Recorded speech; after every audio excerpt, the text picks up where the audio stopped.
Баршаңызға сәлем. Төреғали Төреәлінің бостандықта көлік жүргізіп жүргені рас па? Оны бастамас бұрын каналға тіркеліп, лайк басып, комментарий жазып, қоңырау белгісін басуды ұмытпаңыздар. Сіздердің 1 минуттық әрекеттеріңіз бізге үлкен қолдау, шабыт беретін болады.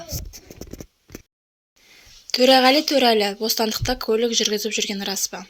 Алматы қалалық полициясы департаменті қазіргі қамауда отырған әнші Төреғали Төреәліге қатысты желіге тараған ақпаратқа жауап берді.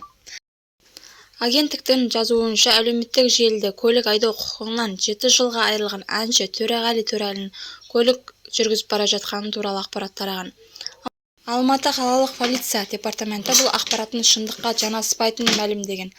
Әнші әкімшілік жазасын өтеп жатыр, оның көлік жүргізіп жүрген туралы ақпарат жалған деп хабардар еткен Алматылық қалалық полиция департаменті. Еске сала кетсек, 14 маусымда әлеуметтік желіде Алматыда жол бойында полиция қызметкерлерінің Lexus көлігінің жүргізушіні ұстаған сәтіне видео тараған еді. Куәгерлер ұсталған азаматтың танымал әнші Төреғали Төреәлі екенін байқаған. Кейін Алматы қаласының полиция департаменті желіде тараған видеоға қатысты пікір білдірді. Полиция қызметкерлері Майлин көшесінің бойында А есімді азаматтың басқаруындағы Lexus автокөлігін тоқтатқанын хабарлады.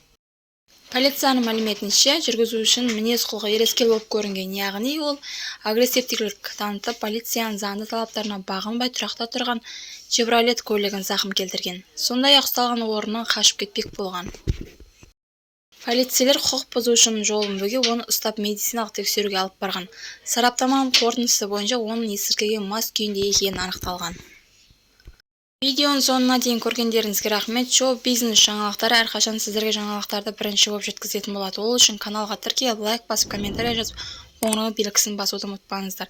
Біздің шыққан видеомыз сізге бірінші болып көріну үшін қоңырау белгісін басуды ұмытпаңыздар, достар. Келесі жаңалықта кездескенше сау болыңыздар.